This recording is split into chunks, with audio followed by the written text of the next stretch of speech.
Nous allons voir ensemble comment se protéger des attaques de phishing et quelles sont les bonnes pratiques à respecter. Ouvrir un email reste sûr dans la majorité des cas. Pour qu'une attaque fonctionne, vous devez effectuer une action comme cliquer sur un lien ou ouvrir une pièce jointe. Pour vous protéger contre ces attaques, respectez notamment les consignes suivantes.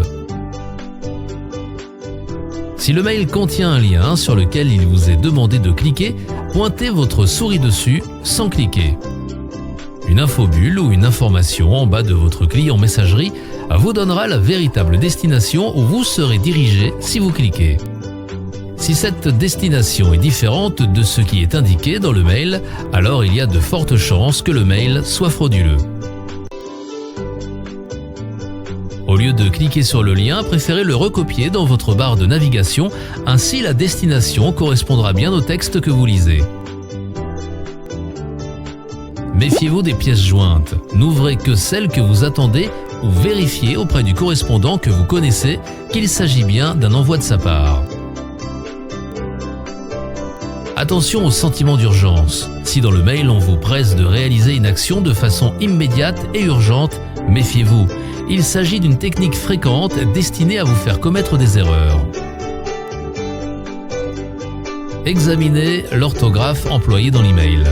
S'il est vrai que les cybercriminels ont progressé quant à l'orthographe et la grammaire de leur phishing, certains de ces emails sont encore rédigés dans une syntaxe approximative. Dans ce cas, supprimez-les directement.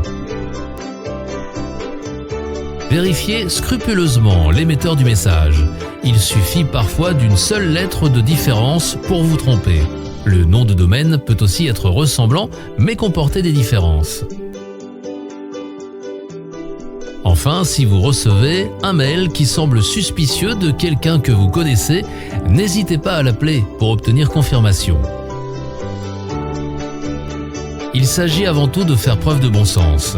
Si le contenu de l'email vous semble suspicieux ou trop beau pour être vrai, il s'agit probablement d'une attaque. Supprimez l'email en question. Enfin, point très important, utilisez votre adresse mail professionnelle uniquement pour un usage professionnel.